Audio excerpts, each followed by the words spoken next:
We know this wave is here, for good, and we are still at the early stages of the evolution of this entire wave. So I think it's a perfect inflection point where we found high-quality companies that have established businesses and very identifiable growth trajectories. Great entry point for us to get into, and great time to build relationships with those companies as well. Hello, you're watching Proactive. I'm joined in the studio by Vivek Seth, the CEO of Shaires Holdings. Vic, very good to meet you. Likewise, great to be here. So firstly, congratulations on your fundraise and portfolio announcements this morning. Could you give us a brief overview of Shaires Holdings and what the company is set up to solve? Absolutely. Shaires is an investment company to buy stakes in frontier AI companies that are still private, that we think have a great future ahead of them. The idea is to bring a high caliber, concentrated portfolio of companies to our investors with whom we'd like to grow with. The idea behind Shaires is to democratize access to these companies. A lot of the value creation that occurs in this sort of ecosystem happens before these companies become publicly listed. Okay, and that access has largely been restricted to institutional investors. Shaires has been set up to allow retail investors alongside institutions to participate in this wave at that same early stage of evolution of these individual great companies.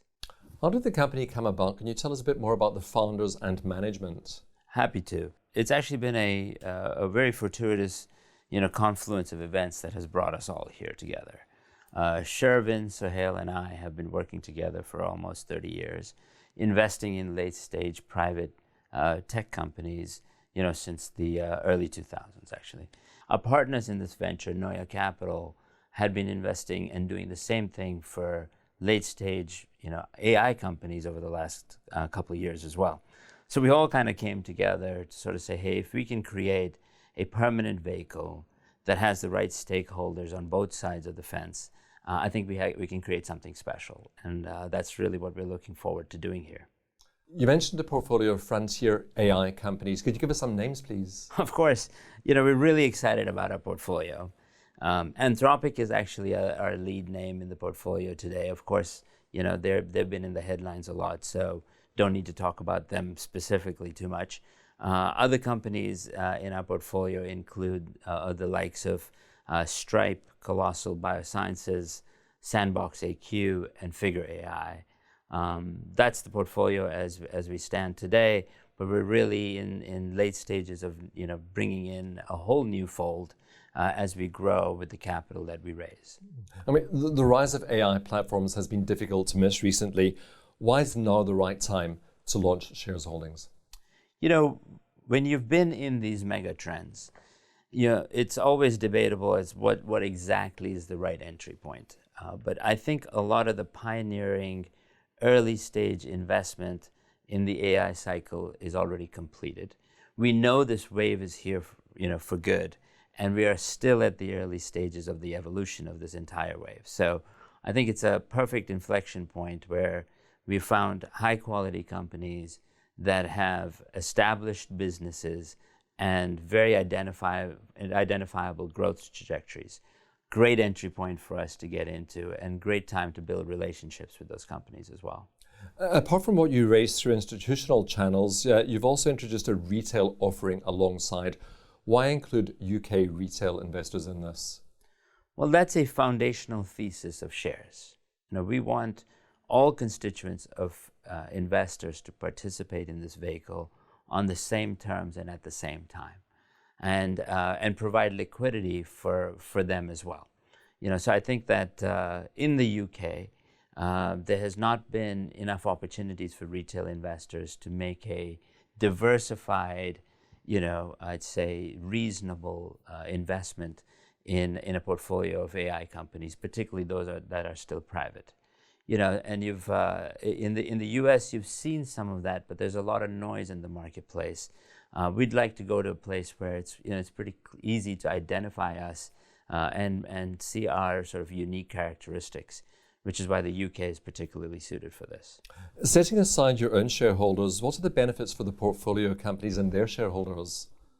That's a great question. I mean, we're trying to really build a symbiotic relationship with the companies in our portfolio, particularly at a time like this where there is a vast amount of capital inflow into those companies. A lot of people are offering them capital. I think what we offer them is not just capital, but also partnership to create pathways of liquidity for their early stakeholders and their employees. So, what we've done in our history has been able to structure programs like that for private companies, having a permanent vehicle where people can contribute their shares in exchange for ours, and diversify a concentrated investment into a large bucket of household names. I think is a great opportunity and a great differentiator for the companies that we partner up with. Just going back to UK as a market, what was your reason for choosing London and especially AIM for the listing? What benefits do you see in targeting the London market? London has a lot to offer. London as a market itself is at an inflection point and is on the path to return. So, we're really excited about being there at this early stage of the sort of so to speak the return of London.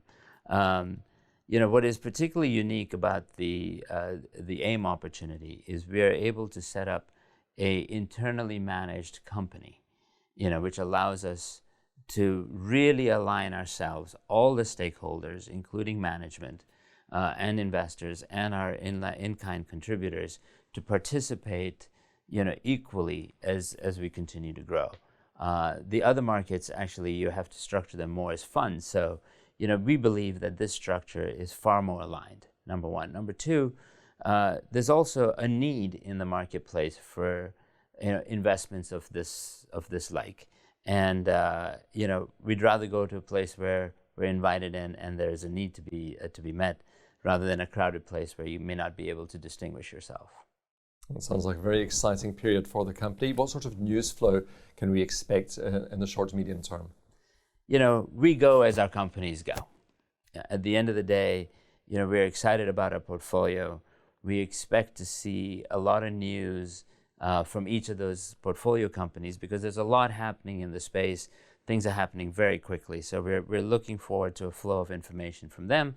And then, of course, as we add interesting new names to our portfolio, I think we'll bring that to the market as well because, we do have a strategy that actually blends what I would call the household names like the Anthropics with a lot of the emerging names that may not be household names today, but we think will be part of the vernacular tomorrow.